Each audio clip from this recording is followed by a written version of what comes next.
Red టీవీలో మీ వ్యాపార ప్రకటనల కోసం ఈ నంబర్ ని సంప్రదించండి 6281747728. Hi viewers, welcome to our channel. ప్రస్తుతం మనతో పాటు ప్రముఖ పొలిటికల్ అనలిస్ట్ కృష్ణ కుమార్ గారు ఉన్నారు. వారితో ఒకసారి మాట్లాడదాం. మేడం నమస్కారం.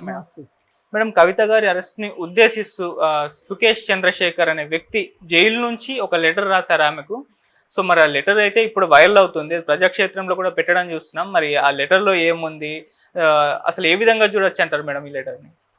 ఆ లెటరు ఇలా ఇతను మొదటిసారి కాదు వార్తల్లోకి వచ్చింది. మొదటిసారిగా అతను ఒక ₹1,00,000 షూ వేసుకున్నాడని, ఒక 2 లక్షలు ఖరీదు చేసే జీన్ ప్యాంట్ వేసుకున్నాడని, అతని దగ్గర చాలా ఖరీదైన వస్తువులు ఉన్నాయని. అంటే రిమాండ్ ఖైదీలు మామూలు డ్రెస్సులు ఉండొచ్చు, అదే శిక్ష ఖరారైన నేరస్తులు అనుకోండి వాళ్ళు జైలు డ్రెస్లే వేసుకోవాలి. ఇప్పుడు మన సినిమాల్లో చూపిస్తారు ఏంటంటే జైలుకి వెళ్ళగానే జైలు బట్టలు వేసుకున్నట్టు చూపిస్తారు, అది కరెక్ట్ కాదు. వాస్తవంగా ఏంటి అంటే రిమాండ్ ఖైదీలు వాళ్ళ సొంత బట్టలు వేసుకోవచ్చు, వాళ్ళ ఇంటి దగ్గర నుంచి వచ్చిన బట్టలు వేసుకోవచ్చు అన్నమాట. అలా ఈ సుకేష్ చంద్రశేఖరు ఇంత ఖరీదైన బట్టలు వేసుకోవడము, ఖరీదైన వాచ్లు పెట్టుకోవడము, అతనంతా చాలా ఖరీదుగా ఉండేసరికి ఇది ఎవరో సోషల్ యాక్టివిస్టులు ఎవరో దీన్ని బయటికి తీసుకొస్తే అప్పుడే తెలిసినట్టు, అప్పుడే నిద్రలేచినట్టు జైలు అధికారులు అతని రూమ్ అంతా సోదా చేసి ఇంత ఖరీదైన నీకున్నాయి ఏంటి, నువ్వు ఒక ఎక్స్ప్లెనేషన్ ఇవ్వు అని చెప్పి అతన్ని అడగటము, అతను ఏదో చెప్పటము, మళ్ళీ పరిస్థితి అంతా మామూలు అయిపోవటము జరిగింది. మొదటిసారిగా అతను అలా వచ్చాడు వార్తల్లోకి. తర్వాత మళ్ళీ ఎలా వచ్చాడు అంటే ఈ లిక్కర్ స్కామ్ బయటకు వచ్చినప్పుడు అతను మళ్ళీ వార్తల్లోకి వచ్చాడు. వార్తల్లోకి వచ్చి అతను బహిరంగ లేఖలు రాయడం మొదలెట్టాడు. ఒక రకంగా ప్రేమలేఖలు లాంటివి అవి. ఆ ప్రేమలేఖల్లో ఏమున్నాయంటే, కవితకి నేను హవాలా మనీ సరఫరా చేశాను, నేను ఆప్ నాయకులకి కవిత దగ్గర నుంచి డబ్బులు తీసుకొని ఆప్ నాయకులకి నేను డబ్బులు అందజేశాను, ఇది అతను చెప్పింది. అయితే ఈవిడ నెయ్యి డబ్బాలు 100 నెయ్యి డబ్బాలు అంటే మరి ఒక్కొక్క డబ్బా ₹1,00,000, ఒక్కొక్క డబ్బా 10 లక్షలు ఏదో ఉంది లెక్క. అలా నెయ్యి డబ్బాలతోటి వాళ్ళ మధ్యలో సంభాషణ నడిచేది. అవన్నీ ఆ సీక్రెట్లన్నీ అతను బయట పెడితే మాలాంటి వాళ్ళు అందరం ఏమనుకున్నామంటే అప్పుడు ఆమె ఏదో అమాయకురాలు, ఆమె అసలు స్కామ్ చేయలేదు అని కాదు, కానీ అత్యంత నికృష్టమైన వ్యక్తి సుకేష్ చంద్రశేఖర్ అనేవాడు. అంత నికృష్టమైన మనిషి ఇచ్చే స్టేట్మెంట్లకి వాల్యూ ఏముంటుందిలే అనుకుని కొట్టిపారేశాం. అవును, కానీ స్కామ్ అయితే జరిగి ఉండొచ్చు, కాదని కాదు, కానీ వీడా మాట్లాడేది ఈ మాటలు. పైగా వీడు జైల్లో ఉన్నప్పుడు వీడికి యాక్సెస్ ఎక్కడి నుంచి వచ్చింది? ఇప్పుడు జైలు నుంచి ఒక ఉత్తరం రాసి బయటికి రావాలి అన్నా, బయట నుంచి ఒక ఉత్తరం లోపలికి వెళ్ళాలి అన్నా జైలర్ చదవందే ఇవ్వరు ఉత్తరాలు. మరి అసలు వీడు ఎలా పంపించగలిగాడు అంటే వీడి వెనక ఎవరున్నారు? ఇది కదా అసలైన ప్రశ్న. ఎవరుండుంటారు వీడి వెనక? బీజేపీ ప్రభుత్వమే ఉంది. ఓకే, అసలు వీడి చరిత్ర చూసుకుంటే వీడు ఇంతవరకు ఎవరు ఇట్లాంటి సినిమాలు కూడా ఇలాంటి సినిమాలు అయితే ఇంతవరకు ఎవరు తీయలే. ఏంటంటారు, కంట్లో కనుమాయ అంటారు. అంటే మనం చూస్తుండగానే మాయ చేస్తారన్నమాట వాళ్ళు. వాడు ర్యాన్బ్యాక్సీ అని చెప్పి ఒక కంపెనీ ఉంది, ఫార్మాస్యూటికల్ కంపెనీ. దానిలో 2 అన్నలదమ్ములు ఆ కంపెనీ పెట్టుకున్నారు. 2 తగాదా వచ్చింది వాళ్ళకి.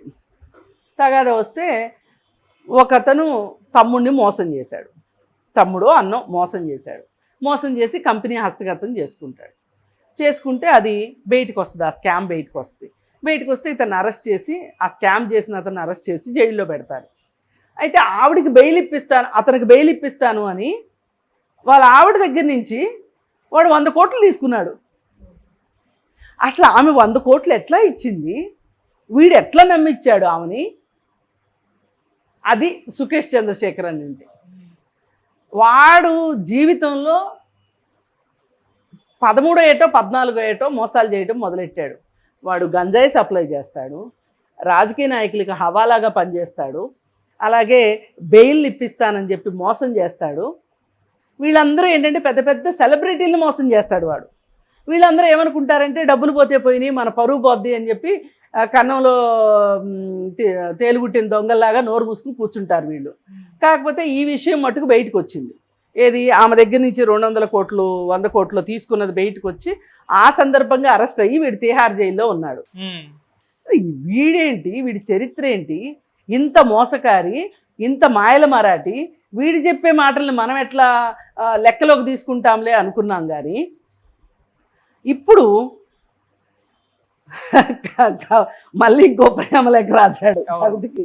ఏంటి అంటే వెల్కమ్ టు తిహార్ జైలు అని. అంటే ఏడవలేక నవ్వడం అంటారే, మనకు కూడా అందుకే నవ్వు వస్తుందేమో. అసలు ఒక జైల్లో ఉన్న ఖైదీ, వాడు రిమాండ్ ఖైదీ కావచ్చు, ఏ రకమైన ఖైదీ అయినా, ఒక ఖైదీ బయటికి ఎలా ఉత్తరాలు ఎలా రాయగలుగుతున్నాడు? అసలు మన జైళ్ళ వ్యవస్థ ఇంత దిగజారిపోయిందా? అసలు జైళ్ళ వ్యవస్థ ఇంత దుర్మార్గంగా ఇంత దరిద్రంగా ఉందా అని చూసుకుంటే ఎంత బాధేస్తుంది మనకి. అసలు వాడి ధైర్యం ఏంటి అంటే వాడితోటి కావాలని బీజేపీ నాయకులు ఇలాంటి మాటలు మాట్లాడిస్తున్నారు. ఎందుకంటే వాళ్ళ దృష్టి, వాళ్ళు చేయదలుచుకున్నది ఆప్ ప్రభుత్వాన్ని కూల్చాలి, వాళ్ళ లక్ష్యం అది.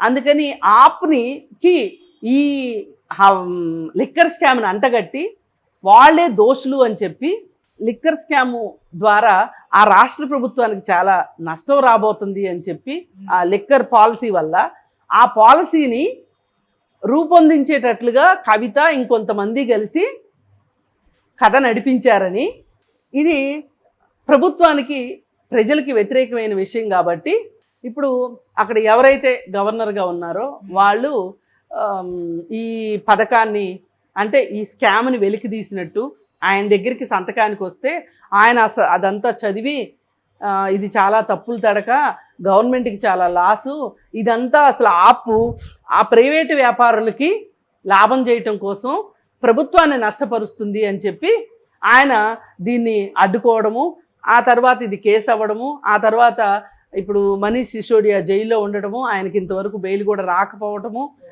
అలాగే వేరే వాళ్ళందరూ ఎవరైతే శరత్ చంద్రారెడ్డి, ఎవరైతే రాఘవరెడ్డి, ఇట్లాంటి వాళ్ళు ఎవరైతే ఉన్నారో వీళ్ళందరూ ఇన్ఫార్మర్లుగా అవ్వడము జరిగింది.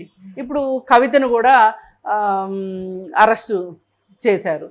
ఇది అందరికీ తెలిసిన విషయమే. ఇది ఉత్తుత్తి అరెస్టు, ఎలక్షన్ కోసం ఎలక్షన్ అరెస్టు తప్పితే ఇది వేరే ఏమీ కాదు. కానీ ఇప్పుడు వాడికి ఎప్పుడు వార్తల్లో ఉండాలనే ఉద్దేశం ఉంటుంది ఆ సుకేష్ చంద్రశేఖర్ అనే అతను ఈ విధంగా ఓ ప్రేమలేఖ రాసి బయటికి పంపించాడు. అయితే ఇక్కడ ఆలోచించవలసింది అసలు జైలులో ఉన్న ఖైదీ ఎట్లా ఈ ప్రేమలేఖలు రాయగలుగుతున్నాడు అనేది చూసుకుంటే వ్యవస్థలు ఎంత దారుణమైన పరిస్థితిలో ఉన్నాయో మనకు అర్థమవుతుంది. ఎవరైనా సరే రాజ్యాంగానికి వ్యతిరేకంగా, వ్యవస్థలకు వ్యతిరేకంగా, చట్టాలకు వ్యతిరేకంగా, కోర్టులకు వ్యతిరేకంగా ఎవ్వరు పనిచేసినా వాళ్ళు దోషులే. Right madam, thank you so much. Thank you.